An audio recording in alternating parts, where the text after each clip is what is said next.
This is the story of an industry that was started by a modest little white and purple wildflower. This flower was discovered about a century ago in the mountains of South America by a French botanist named Petunias, whose namesake it became. From these modest wildflowers have come the modern hybrid petunias.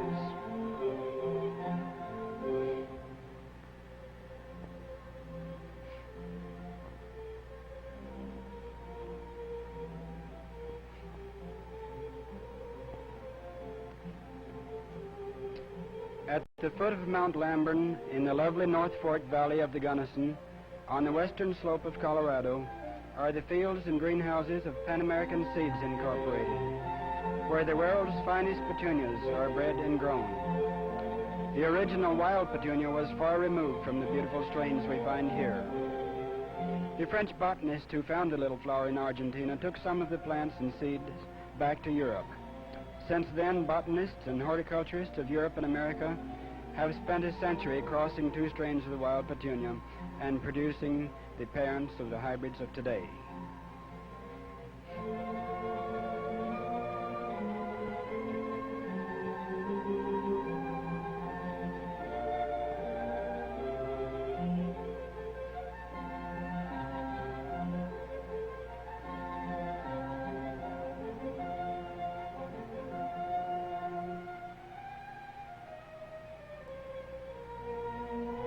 At Pan American Seeds Incorporated, Charles L. Weddell, one of the world's foremost flower breeders, works early and late at his desk, in the greenhouses or in the fields, selecting, planting trials, checking, in the long hours of work that must go into the production of a new variety of flowers.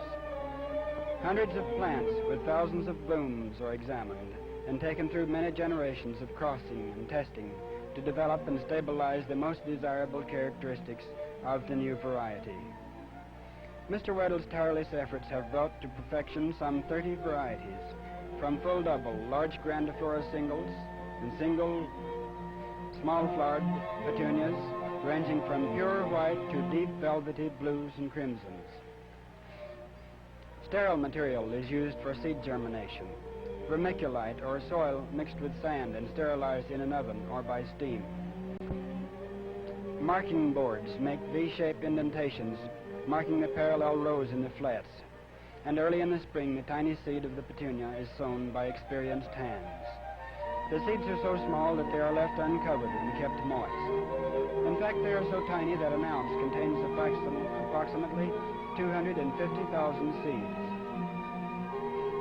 In about 10 days after sowing, the first small leaves appear above the vermiculite.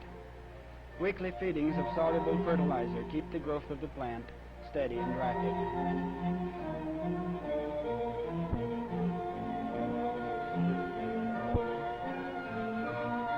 In the well-regulated heat of the greenhouse, the small plants are soon crowding for room. Watering is usually done twice a day, and when the sun is too hot at transplanting, the delicate plants are shaded with paper. When the seedlings have from 4 to 6 leaves, they are transplanted to larger flats of carefully prepared soil. With a pegboard marker, it is easy to space the small plants 2 inches each way. Peat squares are sometimes used in the place of the regular soil flat. Long rows of flats fill the greenhouse benches, and fresh air and warm air and sunshine continue their work as the plants soon fill the flats.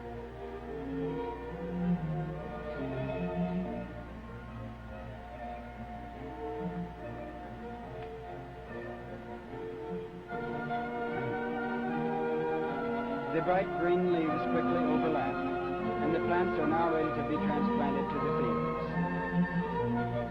While the plants are growing, the busy crew has been preparing the fields for planting. The soil has been turned deep, cultivated, fertilized, and marked into carefully measured rows. And one warm day, the flats are set in the plot where they are to grow.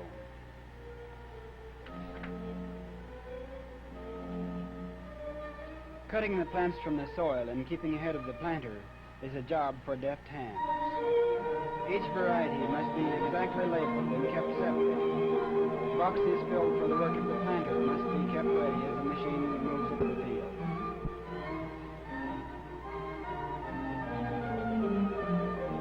Most of the field planting is done by machine, but the planter cannot work alone. A driver who can keep straight between the rows is most important.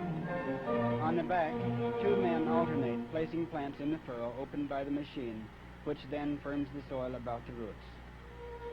Boxes for each man must have the same number of plants of the same variety, and labels must be placed where the variety begins. The shelf above the planter is kept filled with the proper boxes, and someone follows behind to check any stray plant that has not been properly planted. 10,000 plants can be set in a day, and the crew works hard to get all the plants set in the most favorable season, which lasts only 2 weeks.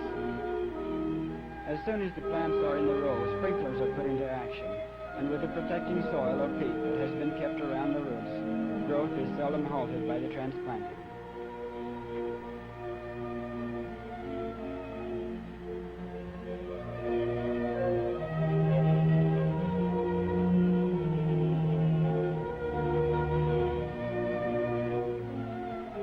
Close in the shelter of the mountains, the fields reach out for the showers and the sun, and the master planter watches over them day by day.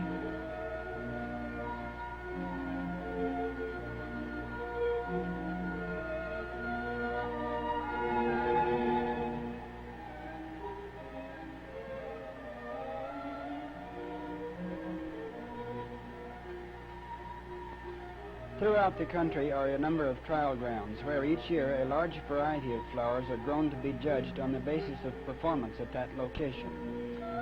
Pan American Seeds is one of the companies selected by the All-America Flower Selections Committee to maintain the trial ground.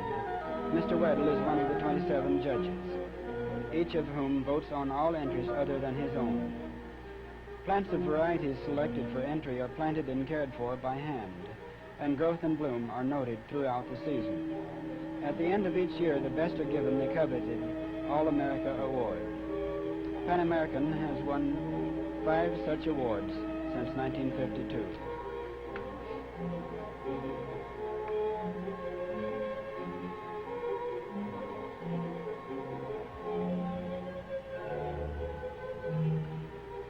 Long sheds are used for growing many of the plants. Some varieties need shade from the noonday heat of the clear Colorado sun. The cheesecloth screen keeps insects out. Here, as the flowers bloom, a pollinator will work in one shed, perhaps all during the summer. Plants that are to be used in the greenhouses for trials or breeding work are placed in pots for more convenience. Many of these will be discarded as soon as their characteristics are noted. Pot culture allows maximum use of the space, several each year.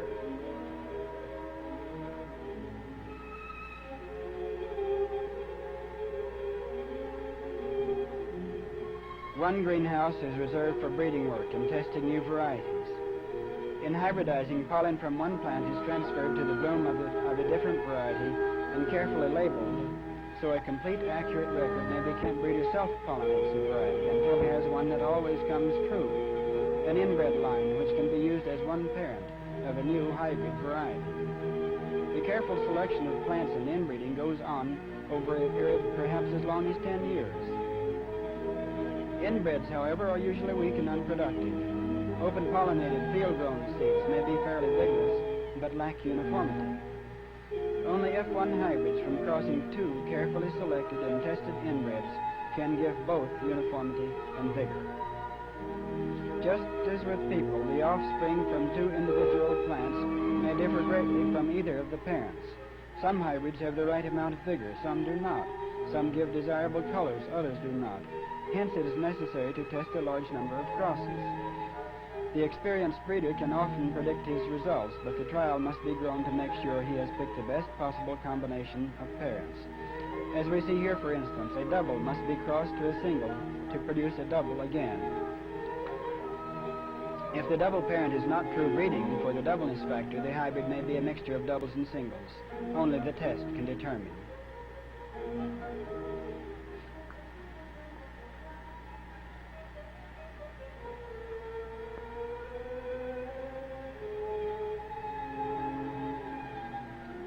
In the production benches or fields, pollinators go over each bed every morning and emasculate the blossom. removing most of the petal and the stamen from the flower to prevent the pollination from its own bloom.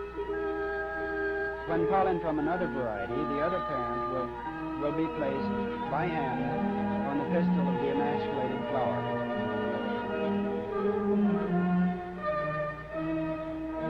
To secure pollen for the double, flowers of the male double parent each morning are examined to determine whether pollen is ripe. Then the individual flowers are cut ready for the pollen pickers.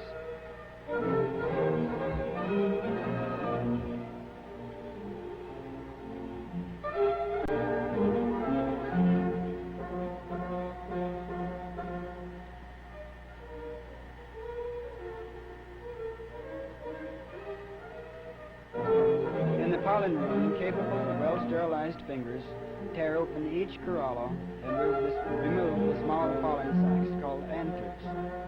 These will be dried in even heat, and the pollen sifted out ready to be used on the pistil of the female parent. Pollen may be placed on the pistil by the tip of the finger or with a fine brush.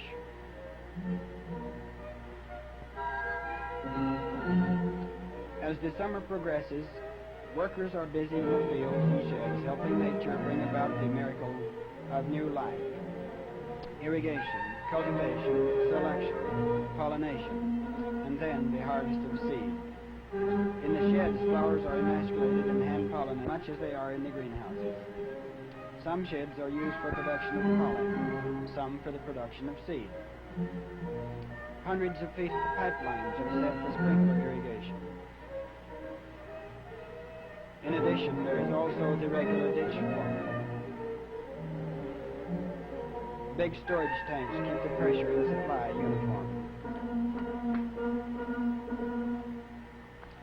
Long before pollination is completed, ripe seeds are ready to be picked. The small rounded capsules must be picked just at the right moment. The seed must be fully ripe, but it must be gathered before the capsule bursts and spreads its valuable contents on the ground. Freshly picked capsules are placed in cloth bags, each labeled inside and out, and kept in the seed room until they are dry and ready for cleaning.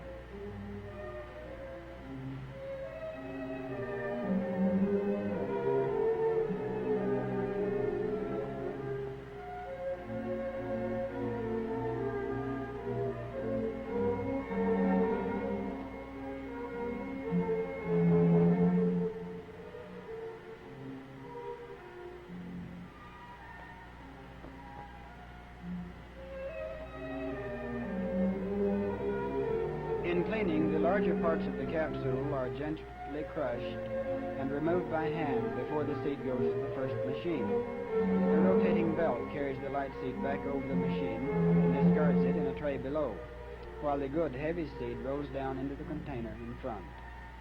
The machine is regulated to keep the tiny dark seed moving across the belt. Much hand cleaning is also done in addition to that of the machine, for every possible precaution is taken to keep the seed of the highest quality.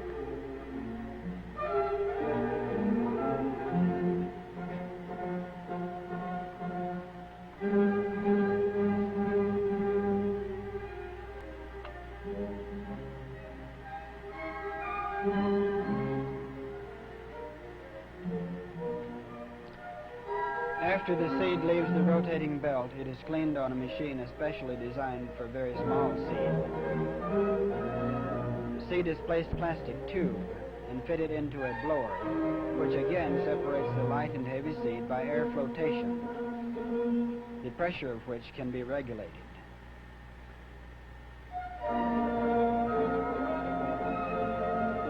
The air carries the light seed into the pockets built in the upper part of the tube. Again, the light seed is discarded, and the final hand checking leaves the seed clean and good, ready for a germination test that is made from each separate lot of seed.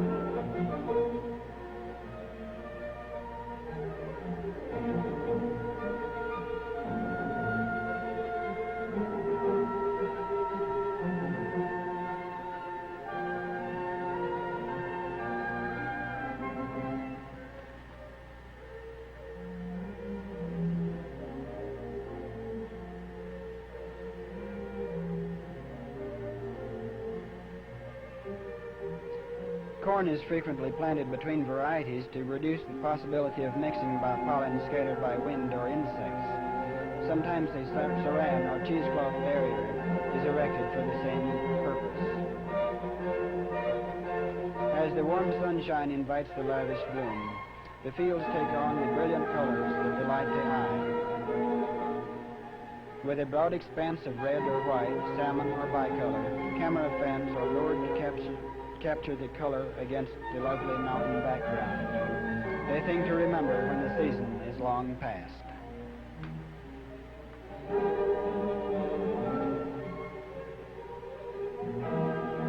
By the 1st of August, the fields are in their brightest array, and on the first Sunday in August, visitors are invited to take a guided tour through the greenhouses and fields. Mr. Weddle and the employees are gracious hosts to hundreds of people from all over Colorado and more distant places. These people take advantage of the riot of color to add to their photographic collection, or to learn something about the culture of petunias, but mostly to absorb the sheer beauty of the valley and of the flowers.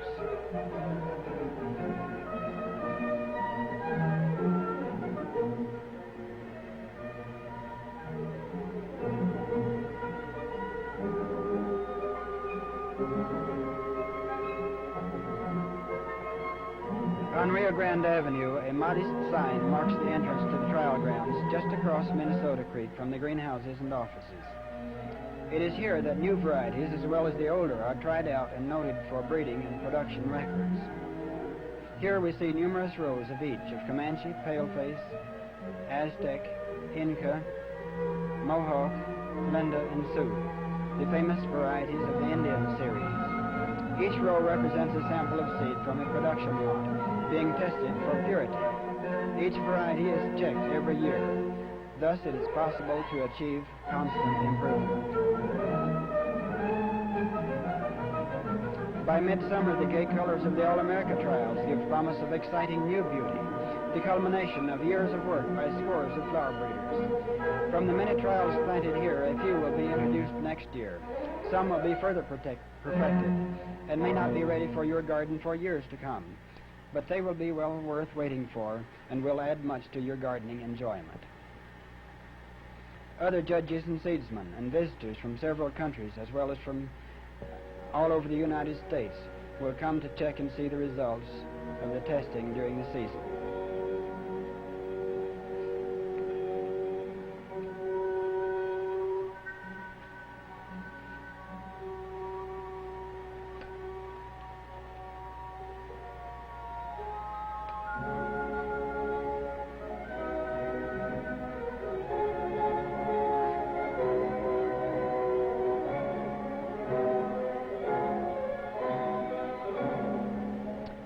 One lovely thing for the future is Maytime, which will be introduced in 1958. The 5 Pan-American varieties that already have won All-America awards begin with Ballerina, then followed Comanche, Prima Donna, Paleface, and Fire Dance. These varieties particularly have become widely known throughout the world, and seed of these and others are shipped to every continent on the globe.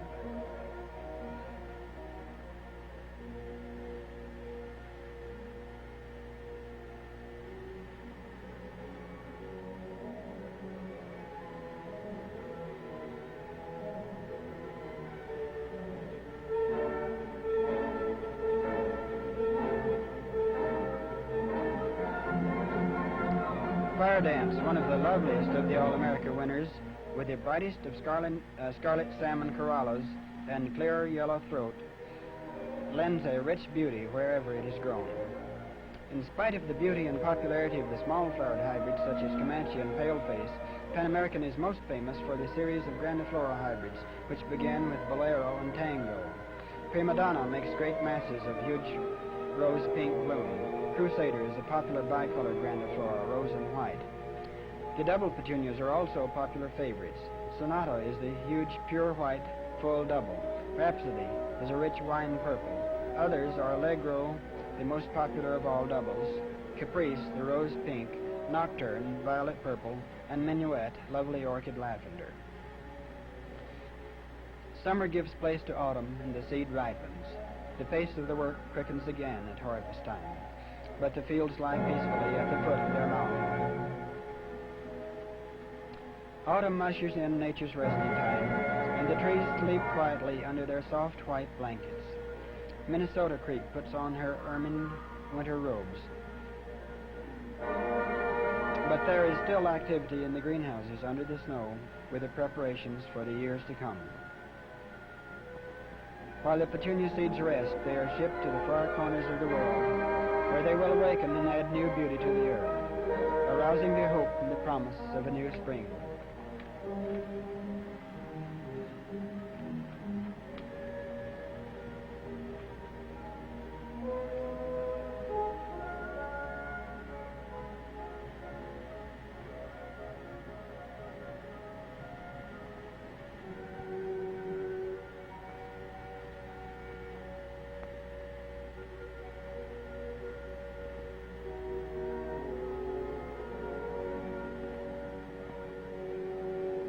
And another spring will bring new gardens, fresh delight in the lavish bloom that will be ours to enjoy.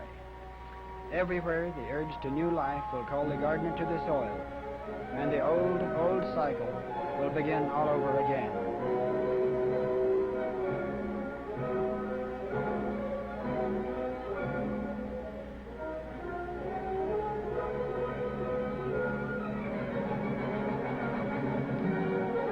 American sends out each packet of seed with the hope that the loveliness lying hidden under the small, dark seed coat will make of this world a happier, more beautiful place in which to live.